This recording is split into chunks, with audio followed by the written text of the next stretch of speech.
നമസ്കാരം. ദേശീയ രാഷ്ട്രീയത്തിൽ കഴിഞ്ഞ 12 വർഷക്കാലമായിട്ട് നിലനിന്നിരുന്ന ശക്തമായ ഒരു ഭരണ നേതൃത്വത്തിൻ്റെ ആധിപത്യത്തിന് മേലാണ് സമീപകാല സംഭവ വികാസങ്ങൾ വലിയൊരു ചോദ്യചിഹ്നം ഇപ്പോൾ ഉയർത്തിയിരിക്കുന്നത്. പരീക്ഷാ ചോർച്ചയുമായി ബന്ധപ്പെട്ട് രാജ്യത്തുടനീളം ഉയർന്നു വന്ന രോഷവും അതോടൊപ്പം തന്നെ അതിനെ തുടർന്ന് കേന്ദ്ര വിദ്യാഭ്യാസ മന്ത്രി സ്ഥാനമൊഴിയേണ്ടി വന്ന സാഹചര്യവും ഭരണകൂടത്തിൻ്റെ പ്രതിച്ഛായയ്ക്ക് വലിയ ആഘാതമാണ് സൃഷ്ടിച്ചിരിക്കുന്നത്. കേവലം ഒരു മന്ത്രിയുടെ രാജി എന്നതിലുപരിയായിട്ട് കേന്ദ്ര ഭരണത്തിൻ്റെ പരമോന്നത തലങ്ങളിൽ വരെ പടർന്നു പിടിച്ച അനിശ്ചിതത്വത്തിൻ്റെയും ജനരോഷത്തിൻ്റെയും ഒക്കെ പ്രതിഫലനമായാണ് രാഷ്ട്രീയ നിരീക്ഷകർ ഈ നീക്കത്തെ വിലയിരുത്തുന്നത്.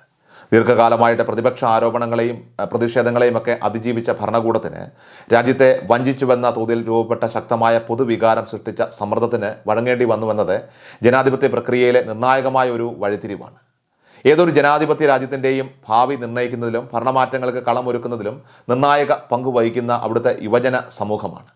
ദീർഘകാലത്തെ മൗനത്തിന് ശേഷം തങ്ങളുടെ ഭാവി അത് അനിശ്ചിതത്വത്തിലാക്കിയ അനീതികൾക്കെതിരെ തനിയെ സ്വയം തെരുവിലിറങ്ങാനായിട്ട് യുവതലമുറ തയ്യാറായതോടെയാണ് സമരരംഗത്ത് വലിയ മാറ്റങ്ങൾ ദൃശ്യമായത്. മുൻകാലങ്ങളിലെ വലിയ ബഹുജന പ്രക്ഷോഭങ്ങളിൽ രാഷ്ട്രീയ പാർട്ടികൾക്ക് നേരിട്ടുണ്ടായിരുന്ന പങ്കാളിത്തത്തിൽ നിന്നും വ്യത്യസ്തമായിട്ട് ഇത്തവണ സമരത്തിൻ്റെ ആദ്യഘട്ടങ്ങളിൽ കൃത്യമായ ഒരു രാഷ്ട്രീയ തന്ത്രത്തോടെയാണ് പ്രധാന പ്രതിപക്ഷ കക്ഷിയായിട്ടുള്ള കോൺഗ്രസ് നിലയുറപ്പിച്ചത്.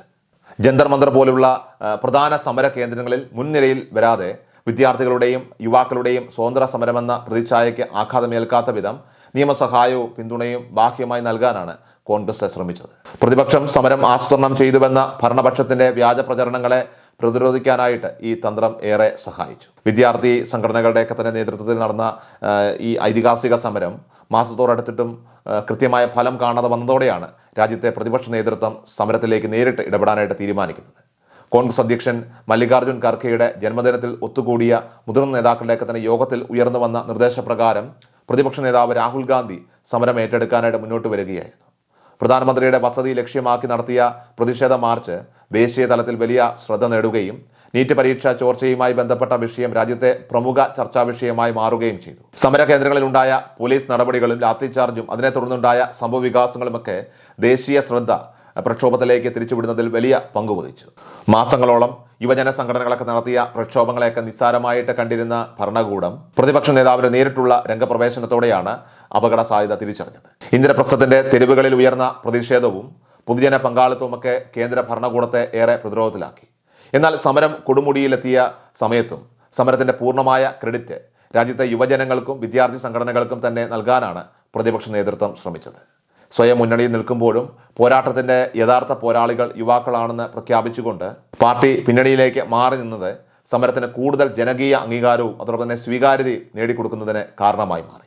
രാജ്യത്തെ യുവ സമൂഹം ജാതി മത രാഷ്ട്രീയ വേർതിരിവുകൾക്ക് അതീതമായിട്ട് ഒന്നിച്ചപ്പോൾ അവർക്ക് ശക്തമായ രാഷ്ട്രീയ ദിശാബോധം നൽകാനായിട്ട് പ്രതിപക്ഷത്തിന് സാധിച്ചുവെന്നതാണ് ഈ സംഭവ വികാസങ്ങളുടെയൊക്കെ തന്നെ ഏറ്റവും വലിയ സവിശേഷത. ഇടതുപക്ഷ പാർട്ടികൾ ഉൾപ്പെടെയുള്ള മറ്റ് പ്രധാന പ്രതിപക്ഷ കക്ഷികളും ഈ യുവജന മുന്നേറ്റത്തിൻ്റെ വ്യാപ്തി അംഗീകരിക്കാനായിട്ട് നിർബന്ധിതരായി. ഇത് കേവലം ഒരു പരീക്ഷാ ചോർച്ചയ്ക്കെതിരെയുള്ള പ്രക്ഷോഭമായിട്ട് നിലനിൽക്കാതെ നിലവിലെ ഭരണ സംവിധാനത്തിനെതിരെയുള്ള പോരാട്ടമായിട്ട് മാറുകയായിരുന്നു. മറ്റൊരു മൂന്നാം മുന്നണിയുടെയോ ബദൽ സംവിധാനത്തിൻ്റെയോ ആവശ്യമില്ലാതെ തന്നെ പ്രതിപക്ഷവും യുവജനങ്ങളും തമ്മിൽ രൂപപ്പെട്ട ഈ ഐക്യം രാജ്യത്ത് പുതിയൊരു രാഷ്ട്രീയ കാലാവസ്ഥയ്ക്ക് തുടക്കമിട്ടിരിക്കുകയാണ്. ഈ സമരത്തിലൂടെ ഉയർന്നു വന്നത് കേവലം അധികാര കൈമാറ്റത്തിനായുള്ള അവകാശവാദങ്ങളല്ല, മറിച്ച് രാജ്യത്ത് അന്തസ്സോടെയും നീതിയോടെയും ജീവിക്കാനുള്ള അടിസ്ഥാന അവകാശങ്ങൾക്ക് വേണ്ടിയുള്ള പോരാട്ടമാണ്. നിലവിലെ ഭരണ സംവിധാനത്തിന് കീഴിൽ ഭാവി സുരക്ഷിതമല്ലെന്ന തിരിച്ചറിവാണ് യുവതലമുറയെ തെരുവിലിറക്കിയത്. ഈ പ്രക്ഷോഭം സൃഷ്ടിച്ച രാഷ്ട്രീയ തരംഗം അത് വരാനിരിക്കുന്ന പൊതു തെരഞ്ഞെടുപ്പുകളിലും രാജ്യത്തിൻ്റെ ഭാവി രാഷ്ട്രീയ ദിശ നിർണ്ണയിക്കുന്നതിലും നിർണായക പങ്കുവഹിക്കും. യുവജനങ്ങളും പ്രതിപക്ഷവും തമ്മിൽ കെട്ടിപ്പടുത്ത ഈ പരസ്പര വിശ്വാസവും കൂട്ടുകെട്ടും എത്രത്തോളം ഇനി ശക്തമായി മുന്നോട്ട് പോകും എന്നതിനെ ആശ്രയിച്ചിരിക്കും തീർച്ചയായിട്ടും ഇന്ത്യയുടെ വരാനിരിക്കുന്ന ഭാവിയും ഭരണമാറ്റത്തിൻ്റെ ഭാവി എന്ന് ഈ സംഭവങ്ങളൊക്കെ തന്നെ വ്യക്തമാക്കുകയാണ്.